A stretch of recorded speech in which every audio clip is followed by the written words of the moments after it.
দর্শক আসসালামু আলাইকুম। দর্শক আপনাদেরকে জানিয়ে রাখতে চাই একটি এক্সক্লুসিভ নিউজের কথা। সেটি হচ্ছে নওগাঁ বিএনপির সহসভাপতি জাকির হোসেন চঞ্চলকে আ আ আ কিডন্যাপ করা হয়েছে বলে আমাদের কাছে খবর আসে। এমন সংবাদের ভিত্তিতে আমরা সত্যতা যাচাই এখন বর্তমানে রয়েছি নওগাঁর রানীনগর উপজেলা স্বাস্থ্য কমপ্লেক্স এলাকায় এবং এখানে এসে কিন্তু আমরা প্রাথমিকভাবে জানতে পেরেছি যে তাকে কিডন্যাপের ঘটনা আসলে সত্য। তো দর্শক এখন তার মুখ থেকে যে জানতে চাই এবং আপনাদেরকে জানাতে চাই আসলে কি হয়েছিল সেই রাতে এবং তিনি কিভাবে স্বাস্থ্য কমপ্লেক্সে আসলেন এই বিষয়ে জানার জন্য আমাদের সাথে এই মুহূর্তে যুক্ত হচ্ছেন নওগাঁ সদর উপজেলা বিএনপির সহসভাপতি এবং ৯ নং চণ্ডীপুর ইউনিয়ন পরিষদের বিএনপির সভাপতি জাকির হোসেন চঞ্চল। আসলে জানাবেন সেই রাতে আসলে কি হয়েছিল এবং আপনি কিভাবে এই উপজেলা স্বাস্থ্য কমপ্লেক্সে আমি যথা নিয়মে গাড়ি ধরে সিএনজির জন্য রায়নগর উপজেলাতে আসি। রায়নগর উপজেলাতে আসার পরে আমি ডাকবাংলা মোড়ের দিকে যেতে লাগি। তো প্রতিমধ্যে এক জানালা মনে হচ্ছিল পরিচিত, আমার দাঁত দিচ্ছিল, বলে ভাই আসেন, এদিকে যাবেন কেন, মোড়ে নামেন। আমি মোড়ে নামার পরে আমার কি হলো আমি আর কিছু বুঝতে পারিনি। আমাকে কোথায় নিয়ে যাওয়া হয়েছে আমি তাও জানি না। আমি দীর্ঘ কয়েক ঘন্টা পরে আমার একটু ফ্রেশ হলে দেখি আমাকে এক পরিত্যক্ত বিল্ডিং এর মধ্যে রাখে, হাত পা বেঁধে। আমি তখন আমার পকেটে একটা অ্যানালগ মোবাইল ছিল, ওই মোবাইলটা তারা নেয়নি, কিন্তু মোবাইল অন করে আমি যদি একজনকে জানাইছি আমি সম্ভবত কিডন্যাপ হয়েছি, তোমরা আমাকে উদ্ধার করো। আমি আসি হলো সাইমুদ্দিন থেকে পান্নাতুর বাগানের মধ্যে কোনো একটা বিল্ডিং এ আমাকে রাখা হয়েছে। তখন ২-৩ জন এসে মোটরসাইকেল দিয়ে ঘরে ঘরে খুঁজে খুঁজে আমাকে বের করেছে। যখন ঘরের মধ্যে আমাকে নিয়ে যায়, প্রথমে ৩ জন পরে ৫ জন, আমার সাথে অনেক ধস্তাধস্তি হয়। ধস্তাধস্তি হয়ে মানে আমি পেরে উঠিনি, তখন আমাকে দেয়ালে ঠাসে ধরে আমার পকেটে ১,৭০,০০০ টাকা ছিল, এই টাকাটা তারা নিয়ে নেয় এবং মেন্টালি একটা টর্চার করে। হ্যাঁ, রাজনীতি করিস, রাজনীতি শিখায় দেয়। হ্যাঁ, এই কথা বলে হ্যাঁ তারা আমার হাত পা বেঁধে আমাকে মেঝেতে ফেলে রেখে দেয়। কিন্তু ওরা অনেকক্ষণ ওখানে আশেপাশে থাকে, একবার দেখে একবার যায়, একবার দেখে একবার যায়। এক সময় তারা চলে গেছে।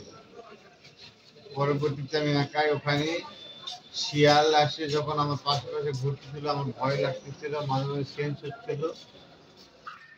এক সময় সুযোগ পেয়ে আমি আমার পরিচিত নাম্বারে ফোন দিলে তারা আমাকে উদ্ধার করে। এখন আমি চিন্তা ভাবনা করছি যে এটা একটা আইনগত ব্যবস্থা নিব। আমার প্রশাসন যে ব্যবস্থা নেবে সেই হিসাবে আমি এখন চলছি। তো এই যে আপনি যে বললেন যে আপনার কাছ থেকে প্রায় ১,৭০,০০০ টাকার মতো ছিল। তো তারা আপনি কি মনে করছেন আসলে এই টাকার জন্যই কি আপনাকে কিডন্যাপ করা হয়েছিল বা আপনাকে আটকে রাখা হয়েছিল নাকি রাজনৈতিক উদ্দেশ্য হাসিলের উদ্দেশ্যে এটি করা হয়েছে? আপনি কি মনে আমার করছেন? কাছে টাকা ছিল এটা কেউ জানে না। আমার কাছে টাকা ছিল এটা কেউ জানে না। যে টাকা যার কাছে এনেছি সেই জানি, আর কেউ, আমি জানি আর কেউ জানে না।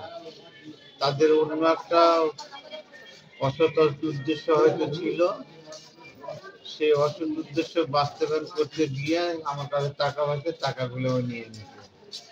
তো আপনার উপর যারা আরকি হামলা করেছিল তাদেরকে আপনি কোনরকমভাবে শনাক্ত করতে পেরেছেন কিনা? যে ৫ জন ছিল তাদের ভিতরে কোন একজনকে আপনি শনাক্ত করতে পেরেছেন কিনা? শনাক্ত করতে বলতে আমি গেস করতে পেরেছি এরা হবে। মুখ ৩ জনের বাংলা ছিল, ২ জনের। আর আমার চোখে কেন যেন তখন ঝাপসা দেখছিলাম। হ্যাঁ, আমি আইডেন্টিফাই মানে পুরোপুরি করতে পারিনি, তবে তাদের ফেস ভ্যালু দেখে মনে হচ্ছিল যে এরা হবে। তো আমি সেই নামগুলো কি আসলে বলা যাবে কিনা? না, কতটুকু চেনেন? আমি এই মুহূর্তে নামগুলো আমি আমার নিরাপত্তার স্বার্থে আমি নামগুলো এই মুহূর্তে আমি প্রকাশ করছি না।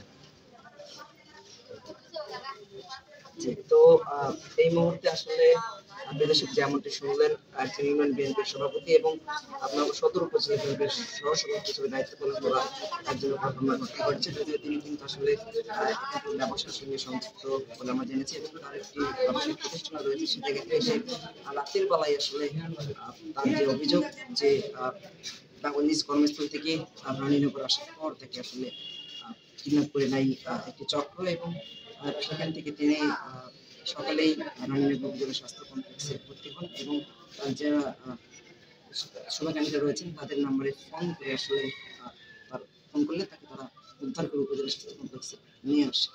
তো আসলে জানাবেন যে আপনাকে কে নিয়ে আসলো এখানে বা আপনি ফোন করেছিলেন প্রত্যক্ষদর্শী? আমার ছোট ভাইয়েরা, মানে আমার ছোট ভাইয়েরা তারা আমার সাথে রাত 9টা 9:30 পর্যন্ত ছিল।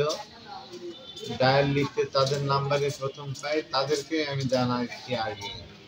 আমি বাসায় জানানোর মতো মানে আমি অতক্ষণ ধরে ফোন অন করে রাখতে পারিনি, কারণ তারা আবার ফোন থেকে কি করে, আমি জাস্ট অন করেই যাকে ডায়ালে পাইছি তাকে জানাইছি।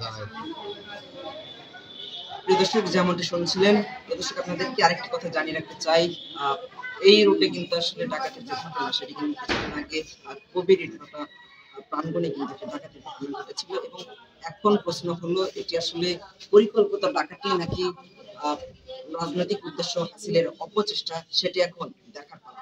এখন আইন শৃঙ্খলা রক্ষাকারী বাহিনীর সদস্যদের সুষ্ঠু তদন্তের মাধ্যমে কি বের হবে এখন সেটি দেখার পালা। আবু সাইদ, বরেন্দ্র কণ্ঠ, নিউজ ডেস্ক।